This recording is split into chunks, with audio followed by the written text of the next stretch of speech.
స్టార్9 TV special news నేను నీరజ. నేటి ప్రపంచంలో ఎంతమంది తల్లిదండ్రులను చూసుకుంటున్నారు? వృద్ధాప్యం వచ్చినప్పుడు వృద్ధాశ్రమంలో వేస్తున్నారు. అనారోగ్యంతో బాధపడే వారిని పట్టించుకునేవారు, ఓదార్చేవారు, హక్కును చేర్చుకున్నవారు కరువయ్యారు. కానీ అలాంటి వారికి ఈ యువకుడి కథ కనువిప్పు కలిగిస్తోంది, కంటనీరు పెట్టిస్తోంది. ఆకలి దప్పులను ఓర్చి 160 కిలోమీటర్లు తల్లిదండ్రులను బుట్టల్లో మోస్తూ ప్రయాణం చేశాడు. నేటి కలియుగంలో శ్రావణ కుమారుడిని గుర్తు చేసిన యువకుడి గురించి ఇప్పుడు చూద్దాం.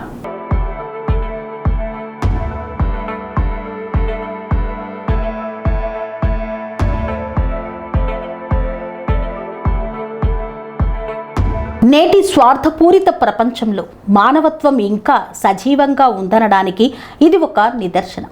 మనమందరం చిన్న కష్టానికే నిరాశ చెందుతాం, మన ప్రియమైన వారికి దూరం అవుతాం.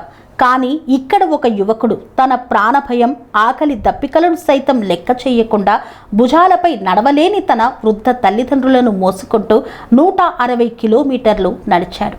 ఈ యువకుడి మాటలు వింటే మీ కళ్ళు తప్పకుండా చెమ్మకిల్లుతాయి. ఏం జరిగింది? ఎక్కడ జరిగింది?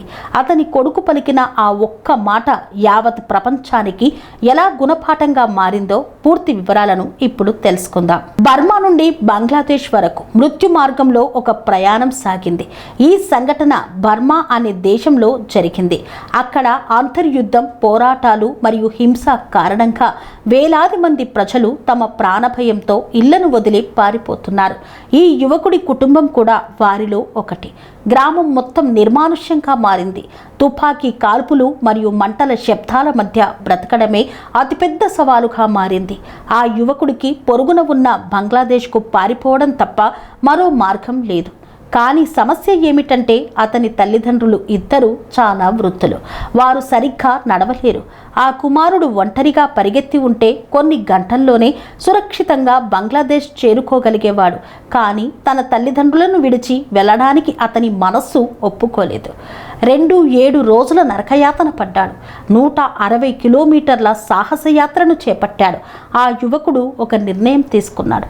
అతను తన తండ్రిని, తల్లిని 2 బుట్టలలో పెట్టి ఒక వెదురుకర్ర సహాయంతో వాటిని భుజాలపై మోసుకు వెళ్ళాడు. అక్కడి నుండి ఒక మనిషి సహనానికి పరీక్ష మొదలైంది.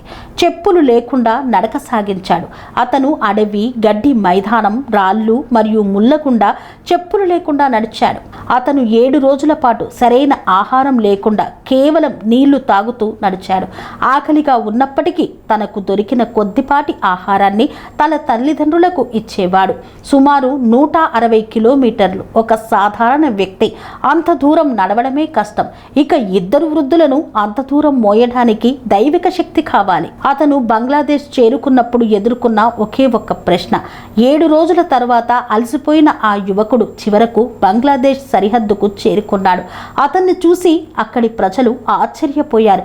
ఒకే వ్యక్తి ఇద్దరిని అంత కష్టంతో మోయడం చూసి వారు విస్తుపోయారు. అక్కడ ఉన్న కొందరు అతన్ని ఇలా అడిగారు, వారిని ఎందుకు అంత కష్టంగా మోసావు? నువ్వు ఒంటరిగా వచ్చి ఉంటే ఇప్పుడు బాగుండేవాడివి కదా. వారిని అంత దూరం మోయడం అసాధ్యం. ఎందుకు ఇలా చేశావు? యావత్ ప్రపంచానికి ఒక పాఠంగా నిలిచింది ఆ యువకుడి సమాధానం. ఆ యువకుడు ఆ ప్రశ్నకు నవ్వలేదు, ఫిర్యాదు చేయలేదు. అలా కాకుండా అతను తన కన్నీళ్లను తుడుచుకుంటూ ఇలా అన్నాడు, నేను చిన్నప్పుడు నడవలేని స్థితిలో ఉన్నప్పుడు నా తల్లిదండ్రులే నన్ను మోశారు, నా కోరికలన్నీ తీర్చారు. ఈరోజు వారు నడవలేకపోతున్నారు. ఇప్పుడు నా వంతు వచ్చింది. నన్ను పెంచడానికి వారు పడిన కష్టంతో పోలిస్తే ఈ 160 కిలోమీటర్ల నడక ఏమీ కాదు. ఈ సమాధానం విన్న అక్కడి ప్రజలు నిశ్శబ్దంగా ఉండిపోయారు. ప్రేమ అంటే ఏమిటి? కృతజ్ఞత అంటే ఏమిటి? ఆ యువకుడు కేవలం 7 రోజుల్లోనే వారికి చూపించాడు. నేటి ప్రపంచంలో మనం ఏం చూస్తున్నాం? ఎంతమంది తమ తల్లిదండ్రులకు వృద్ధాప్యం వచ్చినప్పుడు అనాథ ఆశ్రమాలకు పంపిస్తున్నారు. అనారోగ్యం పాలైనప్పుడు మాకు సమయం లేదు అని ఎంతమంది పిల్లలు ఫిర్యాదు చేస్తున్నారు. అత్యాధునిక నగరాల్లో నివసిస్తున్న మనకు బర్మాకు చెందిన ఈ పేద యువకుడు చూపిన మార్గం ఒక పెద్ద అద్దం లాంటిది. ఆ యువకుడికి డబ్బు కానీ ఆస్తి కానీ లేదు, కానీ అతనికి సంస్కృతి ఉంది. తన తల్లిదండ్రులు తన కోసం ఏమి చేశారో అతనికి గుర్తుంది. జీవిత పరుగులో మనమందరం ఈ కృతజ్ఞతా భావాన్ని మర్చిపోతాం. తల్లిదండ్రులను ఎత్తుకున్న యువకుడి ఫోటో ఇంటర్నెట్లో వైరల్ అయినప్పుడు యావత్ ప్రపంచం భావోద్వేగానికి లోనైంది. మనం పురాణాలలో శ్రావణ కుమారుడి కథను విన్నాం, కానీ 21వ శతాబ్దంలో అటువంటి శ్రావణ కుమారుడిని కళ్ళారా చూసి ప్రజలు ఆనందపడ్డారు. ఈ ఫోటోను చూసిన తర్వాత చాలామంది నేను కూడా నా తల్లిదండ్రులను బాగా చూసుకోవాలి అని ప్రతిజ్ఞ చేశారు. అవును, ఒక మంచి ఫోటో లేదా వార్త మొత్తం సమాజం యొక్క మానసిక స్థితిని మార్చగలదు. మిత్రులారా, మన జీవితంలో తల్లిదండ్రులే మొదటి దేవుళ్ళు. వారు మన కోసం ఎన్నో త్యాగాలు చేశారు. వారికి వృద్ధాప్యం వచ్చినప్పుడు మన డబ్బు కంటే మన సమయం మరియు మద్దతు చాలా అవసరం. బర్మాకు చెందిన ఆ యువకుడు మనకు నేర్పిన పాఠాన్ని మనం ఎప్పటికీ మర్చిపోకూడదు. కష్టాలను ఎదుర్కొని వారు ఎవరున్నారు? కానీ ఆ కష్ట సమయాల్లో మన చేతులు పట్టుకొని నడిపించడమే నిజమైన మానవత్వం. సెరెనిటీ మోడల్ హై స్కూల్ విద్యార్థులకు అమ్మఒడి, సామాన్యులకు అందుబాటులో ఉన్న బడి సెరెనిటీ. మేడ్చల్ జిల్లాలో మేటిగా నిలిచి సాటిలేని ఫలితాలను సాధిస్తున్న #1 స్కూల్ సెరెనిటీ.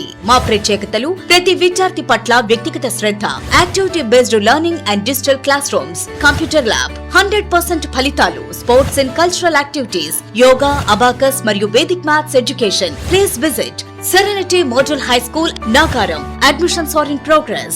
Call 040-271-46899 and 040-271-48699.